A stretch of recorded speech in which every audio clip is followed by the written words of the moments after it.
Jane. Hi, Lisa. Oh, hello, Lisa. That was very high.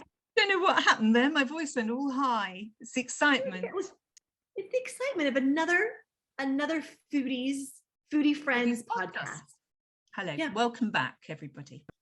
Welcome, everyone. And well, why don't you tell our fabulous listeners who we are chatting with today? Oh, this is a really exciting one. So I've known Rayessa for ages and ages. Anybody in Herefordshire will know Ray really well. And if I break into Rayessa, same person. It's not a dual personality going on. And she creates or has created a company that sells frozen curry sauces, but they're delicious, really delicious, and they're very pure ingredients. The preservative is the freezing process. There's no nasties hidden away in her product at all. Really super product. And yeah, she's built up this business from scratch, and I really take my hat off to her. She's worked so hard, but she's really got that gene that you think, oh, I want some of that, because she finds different ways and different ideas. I'm sure during our conversation you'll get the gist that she comes up with ideas from all over the place. So I want a bit of that, please. I love that. All right, well, without further ado, grab your tea, everyone, grab your coffee, and here's our chat with Rayessa. I'm really excited to welcome Rayessa. Drum roll. Drum roll. I clap, I know, but drum roll. And I've known you for years and years, haven't we, Ray? Rayessa, sorry, I should be using your full title, but yeah, I have known Ray for quite some time. You mean the Spiced Girl? Is that that's my full title? I didn't know that. That passed me by. Which spice are you? No, I am the Spiced Girl. Oh, you're all the spices. You're all the spices. Okay, all so into does one. That make me the preserved girl? I don't know. I just cracked a funny. I peaked. Right. Okay. Over to you, Lisa. It is so lovely to meet you. Thank you, Lisa. Maybe we should start by, we'd like to tell our audience a little bit about your background, a little bit about what style of cooking you do, where you come from, like background, all that kind of stuff. Yes, so I am London born and bred, pretty much. But in 2003, my husband and I and our 3 young children, we moved to very beautiful rural Herefordshire, which is where I am now. Yay! And most people have never heard of this place. You know, even in England, they've never heard of it. So, you know, we're trying to tell our friends we're moving to Herefordshire, and they're like, "Oh yeah, Hertfordshire." I'm nodding. I'm nodding. I'm like, no, it's nowhere near Watford. It's near Wales. So in case you're wondering, it's near Wales, and kind of near to Birmingham. Gives you an idea where we are.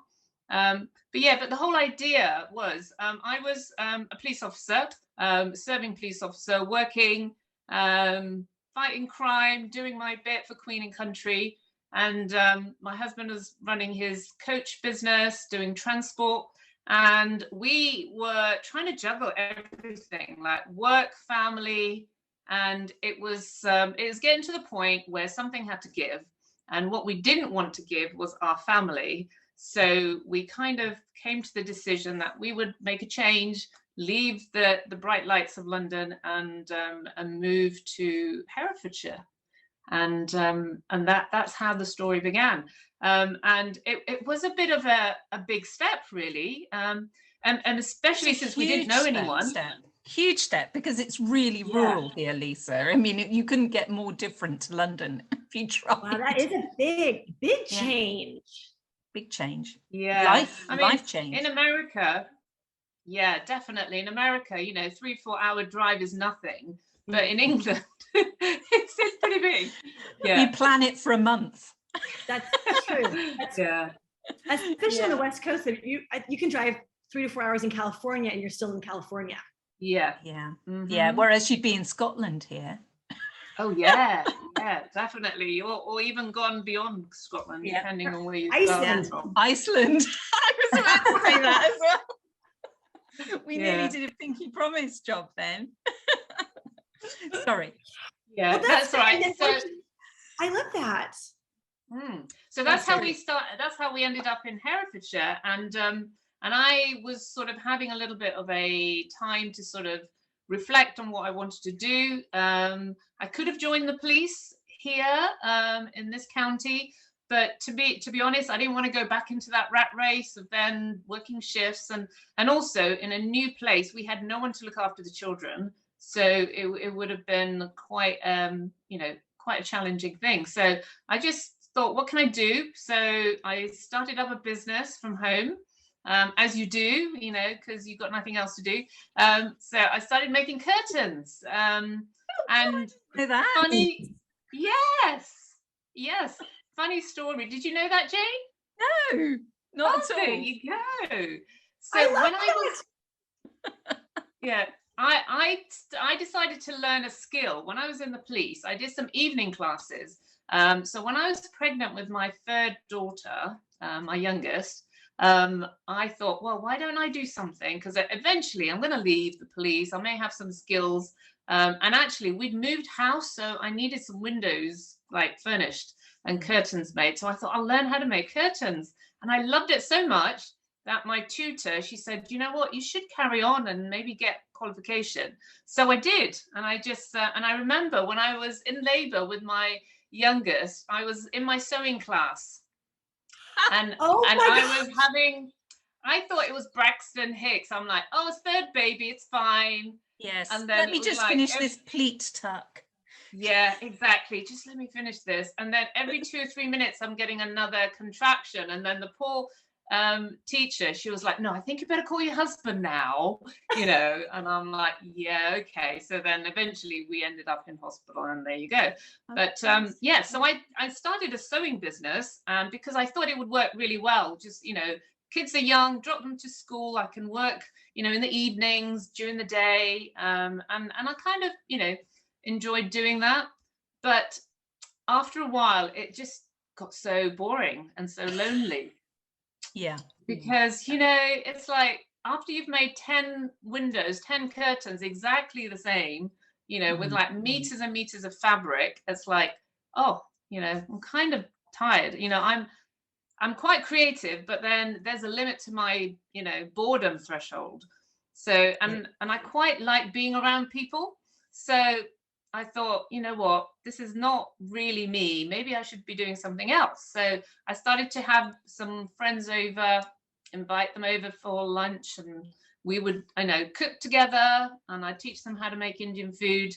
And that's how this whole journey started, in my kitchen. Love that. Yeah. And at that point, would you say, Rayessa, that you were an entrepreneurial character? Because I very much regard you as being an entrepreneur. Is it in you? I think there probably was this whole finding a solution to a problem type of thing. And I think I grew up, like, my dad was a businessman. My mum used to work, she used to sew, she used to do so many things. So I kind of grew up in this creative, you have to do something, you can make a difference, you can change. So I think there was something in there, but I didn't know it at the time. And do you know it now? Do you acknowledge it now that you're an entrepreneur? Absolutely. Yes. Rocking the world. Yeah. Yeah. Did you always love cooking? Did you always love cooking? Is it something you always enjoyed? Okay. Oh, yes, definitely. Yeah. And even to the point where I remember being a little, because I grew up with my grandmother when I was very young in India, because my parents left me with my grandparents. So I remember playing outside her kitchen. She wouldn't let me in the kitchen. It was not suitable for little children. But I would have my little baby pots and pans, and I would get my mud, and I would create little, curries or whatever I was doing. And I was so proud of my cooking. I make a little stove, use some stones. And I just loved the whole idea of stirring pots and doing things like that. I love that. Yeah. And who would have guessed that little girl would be, building an empire of curry sauce? Well, you have. Your name is so well known over here that you've done really well for yourself. I'm so impressed. Well, I'd love you to tell our US audience, because I know that you definitely have a huge name in the UK. So what is your business? What business do you added your local cooking? Yeah. So basically, I decided to start a teaching school, a cookery school from our home. And we have a lovely old farmhouse, nice big kitchen. And so I thought it would be a nice way for me to, again, work around the children, and earn a little bit of income and do what I love doing. One is cooking and two is meeting new people. So that kind of kicked off in 2010. I started that. And I just found myself getting busier and busier with that. So it started off as 1 or 2 classes a week, and then it was day classes, evening classes. And very soon that took over my entire life. And it got to the point where the kids were really upset with me. And they were like, we can't come into the kitchen because you've got people there. And I'm like, oh, I'm so sorry. And I realized that actually this is really not working.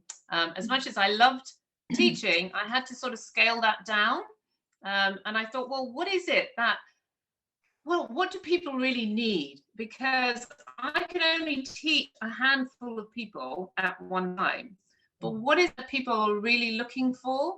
And at that time, it was just after the recession. And it was a time where people were experimenting more with cooking. They wanted to eat at home. And a lot of people were like going on cookery classes. So that's how I, started the cookery class. But then I thought, I can't give you a cookery class for every person, but I can give you something that you can use for yourself in your own home. So I went and did all that research in all the supermarkets, looking at the shelves, thinking, what would I use? I picked a whole load of stuff, and you know what? Nothing tasted like a proper homemade curry. And a curry, in case you're wondering, is Indian food, basically. So I thought there's got to be a better way of cooking Indian food without all the, if you haven't got time, what would you do? So I remembered when I was cooking for a large party, I would make some of the sauce and freeze it. And I thought, that's a great idea. Why don't I do that as an individual, frozen sauce for people? Yeah. And it's the best way of preserving, isn't it? And especially, in times like this, brilliant way of saving money as well. Yeah, and it's a way of bringing in some of these new flavors into people's homes where they don't have the skills, they don't have the time, and also the ingredients as well. They may not know where to get all the spices. I would actually add to that list the courage, because there are quite a few foreign cuisines that I would love to get involved with, but often I don't quite have the courage just to go there because I don't know the ingredients. And I think that would apply to me as well. Definitely. And I mean, I'm like that with like some cuisines like Thai food. I love Thai food, but I'm not confident at cooking Thai food unless I have a really good person next to me teaching me. Yeah. Is Indian food a big thing over there, Lisa? Do you see it a lot? Oh, definitely. Yeah. I don't think so. I live in Seattle, and I think are definitely more Asian food. So there's a lot of Asian food, a lot of Asian influences in the Seattle area.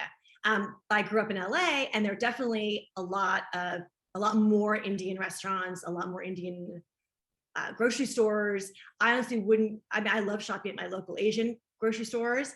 I probably would have to do a little deep dive to see if there is even a local somewhere in Seattle, an Indian grocery store. I'm not quite sure. Yeah. We definitely have Indian ingredients and spices, and there's certainly some Indian restaurants. I think sometimes it's like kind of a mix. It'll be like, they'll say like an Indian fusion. So it's fusion, like but also I think it's hard to find like true authentic. And I had to do I know that there are pockets of the country that have a lot more Indian influence. And I want to say maybe Philadelphia might be the one in the East Coast for sure. Like New York.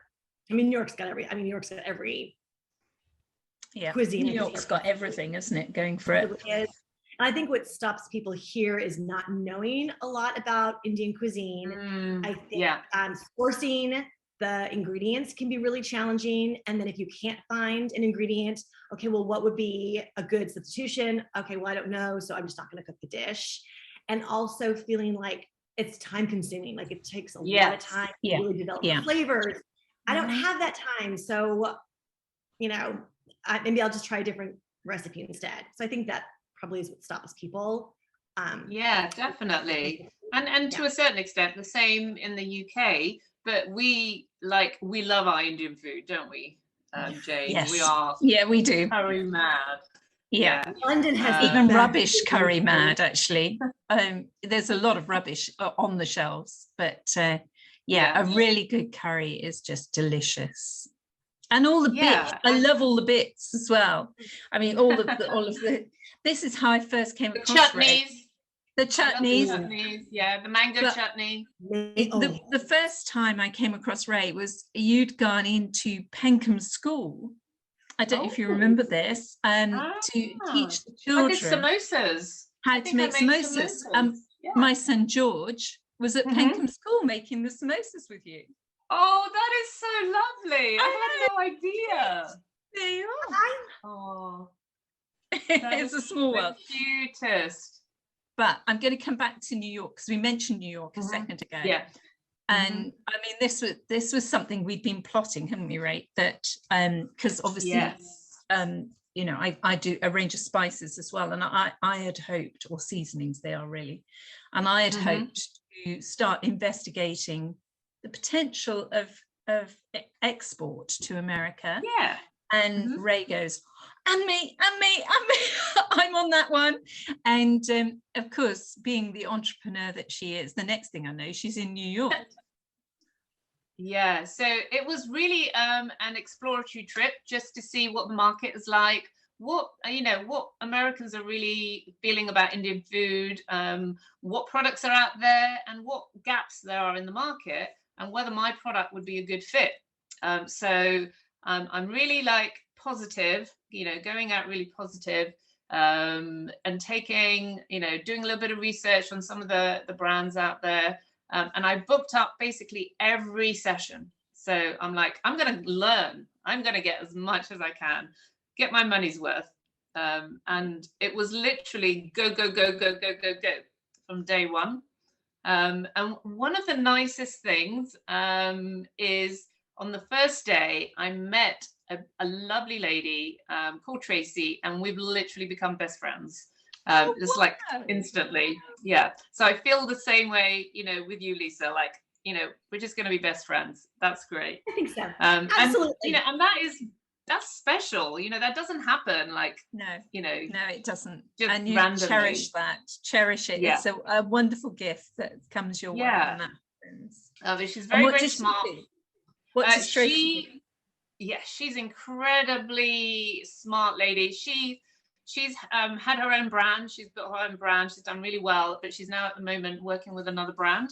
But she has so much knowledge and experience, and she was pointing me in the right direction, introducing me to different people, and I'm like, yay! That's it. I just felt like, I found my sidekick. So that was really helpful. But yeah, so day by day, I was exploring. I mean, have you been to the Fancy Food Show, Lisa? I've been to the one in LA. And I've heard about the one and the one in LA is just, you walk miles in the convention center and it's just so many good things.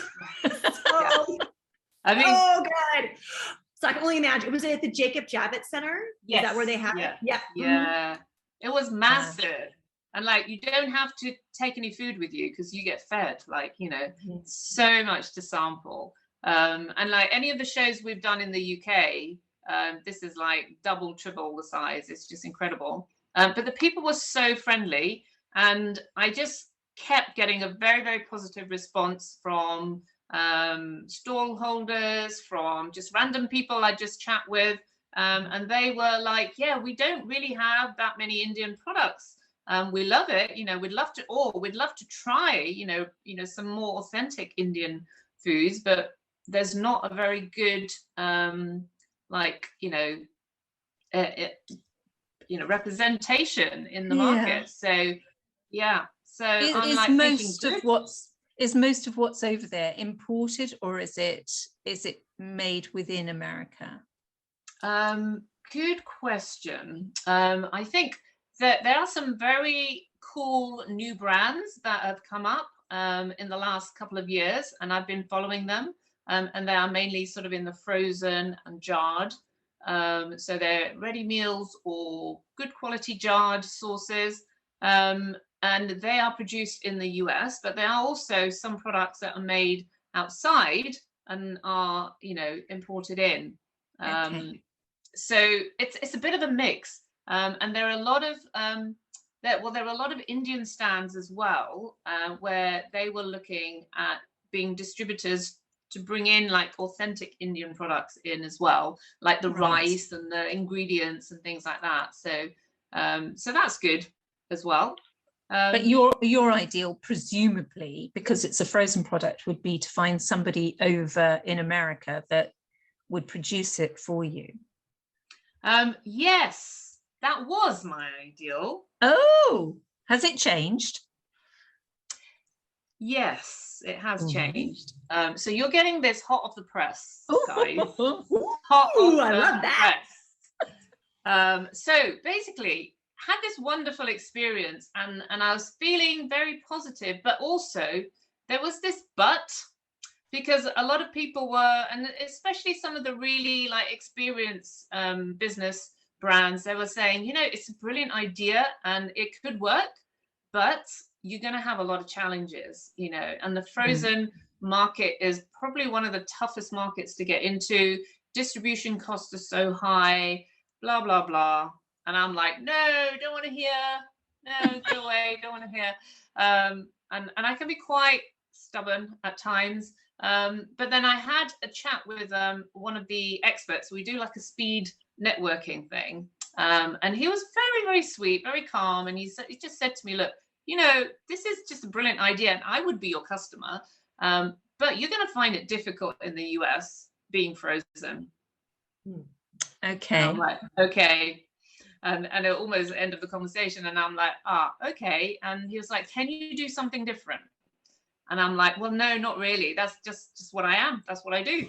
But anyway, those words kept ringing in my head. And then on the last day, I was all set to get on the subway, do my, get brave and take all my luggage on the subway, get to the airport. And I got a text saying that my flight was delayed. And I thought, oh, okay, no worries. I get a few extra hours in New York. That's no problem. And then I get another text saying it's delayed again. I know all about delays in New York. Oh my goodness, yeah. And I'm thinking, well, I hope I get there today and not like in a couple of days' time, because I haven't got anywhere to stay. So anyway, I'm thinking, okay, there's got to be a reason for this. This delay. I'm going to sit down, open my laptop, and I just said a quick prayer, and I'm like, okay, I'm just going to just gather all the information from the week and then try and process it. And then as I was doing that, I just had this idea, which I'm going to tell you about in a minute. And I've gone really quiet because I don't want to interrupt you, because I want to know what it is. I'm so excited. Basically, it's a bit of a step back from my product, but I think it will actually add a lot more fun and excitement to the brand and to the product, and it won't be frozen. Yes. No. Are you going to tell us anymore? Yeah. So what I'm looking at doing is creating my own spice curry kits. So thanks. So the idea is it's going to be taking my product 2 steps back. So what takes the longest to do is the onions, and cooking your onions and getting the garlic and the ginger, all that cooked in. And if you get that ready, then the other bits take about 5-10 minutes. They don't take very long. So I thought, if I can create an ambient base of the onions and then have the spices to go with it, have it in a box, you get to cook it whenever you want. So you can keep it on the shelf. It doesn't have to be frozen or chilled. It'll have an 18-month shelf life, and you can create the best curries as you want when you want, with a little bit of help from me. So I'll give you all the tips. There'll be little guides and videos and things you can grab from the QR code, and then hopefully it'll be something that most people can get hold of and have a go with. Yeah. I think the world will be your oyster, because there's so much more opportunity for an ambient product on the shelves. Definitely. I mean, gosh, I love that. that's your entrepreneurial head coming back on your shoulders again, isn't it? Yes, I think so. I feel really positive about it, because I feel like all the years, the sort of 6 or 7 years of building my brand and, and doing all the work and doing the grafting, I've got to understand the industry. I've got to understand retailers. I've got to understand margins. I've got to understand all those things. But somehow my product just wasn't doing it. And without having a heck of a lot of money behind it, it just wasn't going to take off in the way that I wanted to. I mean, it's quite a nice little business, and I could carry on like that, but actually I want to grow it into a big business, so I can then sell it in 5 years time, and then move on and help other people. And Ray, it deserves to be a big business, because it's a great product. Oh, I mean, the branding is brilliant. The product is brilliant. You believe in it. I don't think you would be happy selling it if you didn't. So, absolutely. I love that. Yeah. I love that. As is your product. it's the mutual loving. Yeah, definitely. Well, I think it shows your entrepreneurial spirit too, because I think as entrepreneurs, sometimes we do have to pivot and change, and we have to recognize that. And say, okay, well, this direction isn't working. I'm going to have to go in this direction, even though I really like the other direction I was going in. If you have to be willing. If it's not right. Yeah. And sometimes it's just you get my words out in a minute, but you lose the love for it if you can't make it work. It's a really frustrating thing, isn't it? So it is. It is. I mean, I'm finding that at the moment with sort of the cost of ingredients going up, the cost of electricity going up. I can't actually produce half of what I was sending out to the shops, because I just can't make it for the price that I send it out at, and it takes the joy out. You can only raise your price so much before people will just drop out. Or before I'm uncomfortable with it. I just think, actually, I'd rather hold back and wait and see what's happening with this market. While we're in this sort of, should we call it a sticky patch? Yes, I think so. It's a very big sticky patch. It's definitely hold your breath and see what's going to happen, because we're all in it. We're all in it together, and it doesn't matter where you are in the world. We're all facing it. We're all feeling it. And it's just how you can find, those little gaps, like diversifying. I started doing takeaways on a weekend, just to bring in extra cash, because my retail sales started to drop because people were not, holding my products in the same way. So it's just like finding ways to keep going, but still keeping that passion and vision alive. So you still got something that you're working towards. And I think if I lost that, I would just quit now. There's just no point. We were talking about this just the other evening, weren't we? And sort of keeping our enthusiasm for what we're doing going. It's so important. And people will know if you're not enthused. If you're just pretending, they'll get it. Definitely. And and they say people buy from people. So if they see you're invested in it, if they see your heart and soul into it, then they'll they respond. That's so true. Yeah. So are your kits available? When will your kits be available? So this is really early stage, and you will hopefully get to see, I'm hoping to launch next year at the Summer Fancy Food Show. Oh, that is so exciting. Oh my God, Lisa, we've got to go. Yes, absolutely. We'll be there. We will be Well, there with you may well be there. You may well be there with me. That would be brilliant. We'll work with you. We'll be selling with you. We could be the A team. team. We'll be the Exactly. A team. Exactly. Yes. Oh God, that's so exciting. I love that. It Well, is, and I'm hoping there's a couple of things I'm looking for. So you know, I'm looking for a partner. That's like one of the key things I find. Being a solopreneur is exhausting, Yes. and plus I don't actually have all the skills like that I need. So I'm very good at doing stuff and getting new ideas and, you know, putting things together, selling things, meeting people. I'm good at that, but there's things that I don't do so well, you know, like, you know, organization, strategy, planning, and things like that. So it'd be good to find a partner who can come alongside me and add those skills so that I can do what I do better.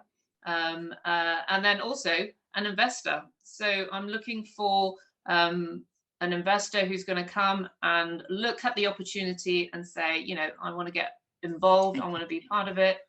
And I think there, you know, there are people out there who are looking for new ideas. So Absolutely. yeah. So, oh, how exciting.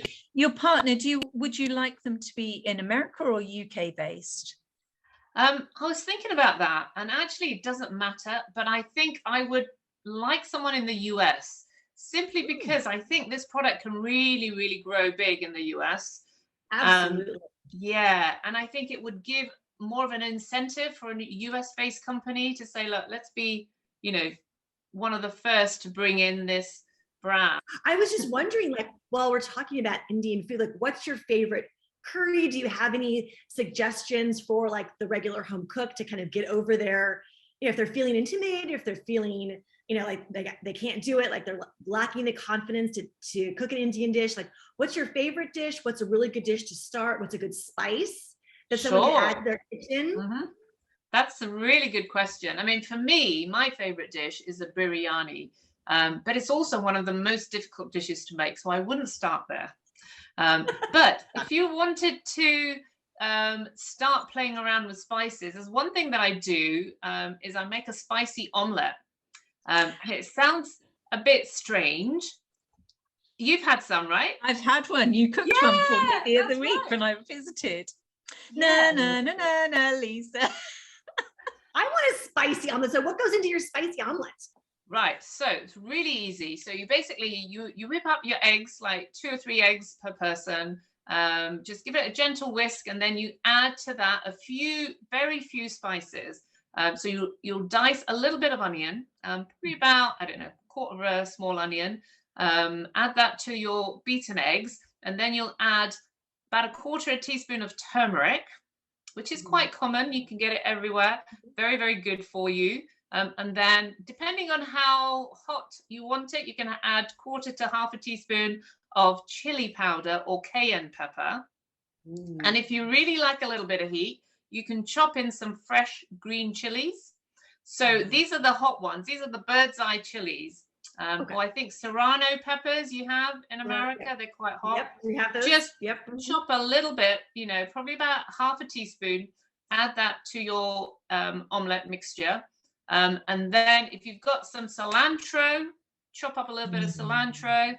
See, I'm being relevant here. He's being very good. I mean, I was going to say, I love and then what else is? cilantro. Oh yes, the most important thing is garlic and ginger. Okay, so I normally have a little paste of garlic and ginger, which I make at home. Very easy. You just get some fresh garlic and fresh ginger, and you need a little bit more garlic than ginger. So you kind of, it's not like a weighing thing. You look at the volume and you just say, just a little bit more volume of garlic to ginger, okay? And then blitz it all together in the food processor, and then you have a paste. So with that paste, you can just add about 1/2 teaspoon of that into your omelette mixture. If you haven't got that paste, don't worry, you can use garlic powder and ginger powder, because I know most Americans have that. Yes. And then and so you can add like about 1/4 teaspoon of garlic and just a little bit less of ginger, so not too much. and then a little bit of salt and pepper. Just give it another little beating, and then get your omelette pan out, or just a plain frying pan, a non-stick pan. Put a little bit of butter, a little bit of oil, not too much, and then you just kind of pour the omelette mixture more like a pancake rather than an omelette. So you don't want it too thick. Okay. So yeah, just imagine you're making one of those, actually more of a crepe than one of the, yeah. So you let that gently cook, so it sort of starts getting solid, and then it gets a little bit golden underneath. Give it a flip over, another probably about 10 seconds on the other side, and then Getting hungry. serve it up. So hungry. You're And now you're ready making to me roll. Ray, can Honestly, we be really it is cheeky? so good. Can we be really cheeky and ask you if we can put your recipe in our next cookbook?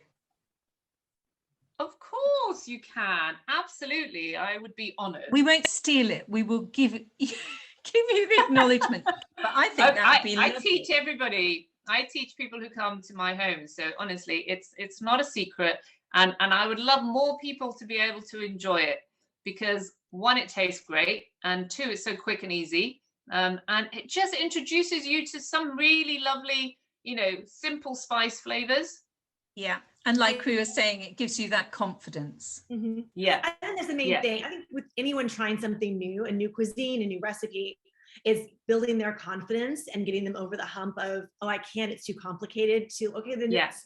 do like a little baby step first, do something that's super, super simple, super easy, just like a little introduction. Because I know my parents love all sorts of different food, but my mom doesn't cook Indian because she feels like it's going to take too much time and it's too spicy. Yes. No. And it doesn't have to be. Mm-hmm. Yeah. No. Yeah. Right. Wow.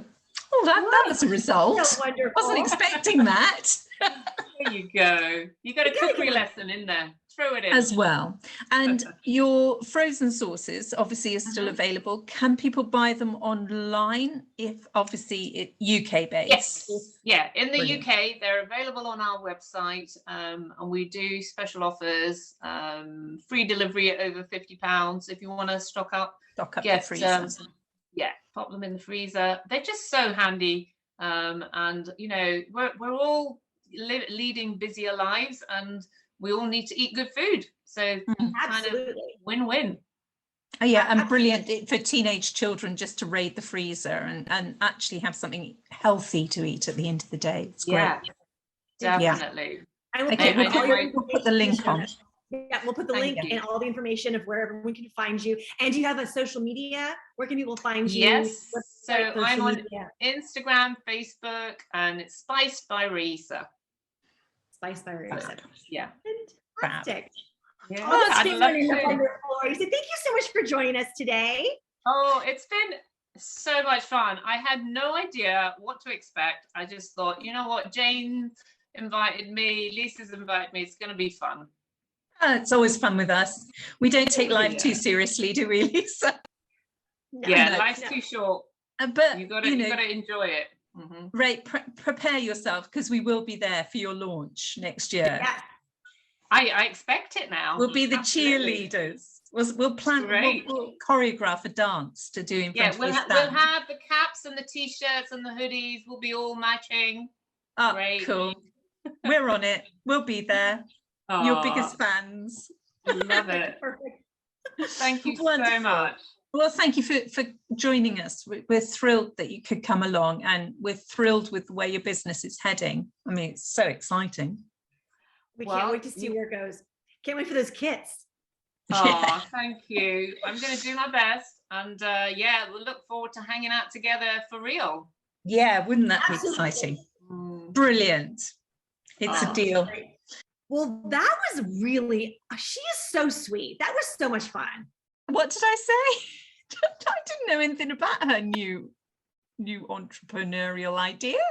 I love how she released her new product and told us, like, we're the first ones to know. Yeah. How amazing was that? And I mean, she'll do it. She has just got that drive, that ability. I really love her. I think she's brilliant. She was fantastic. She was fantastic. Really interesting woman, and she's got lots more to tell us as well. So we'll have to follow up on that, but we'll definitely have to put the pancake recipe into our new book, because that will go down a treat. We haven't got anything like that in plan for it. So Absolutely. that'd be lovely. I have to get a photograph of her as well, so everybody can see what she looks like in there. Yes. Well, all the links are below. Thank you everyone for listening to another episode of Foodie Friends. We'll be back again next Monday. Yes, thank you for joining us. If you have any ideas of people that you would love us to interview for a future episode, or if you are one of those people, reach out to us. That'd be cool. Yeah, we're pretty easygoing. We'll chat to anybody, won't we? Exactly. Anyone in the food space, pretty much. Yeah, or or not. Even if it's a film critic, we'll talk to them. Exactly. We'll expand. Yeah. Anyway, thanks for listening, everyone. We will see you next Monday for another episode of Foodie Friends. And in the meantime, have a fabulous week. Have a fabulous foodie week. Eat well and enjoy eating with friends and family. Make it your mission to do that, I think, this week. Exactly, because food is love, and eating with loved ones is like the best source of just spreading that love and joy around. Absolutely, go for it. Absolutely. Alrighty. See you next week. Bye.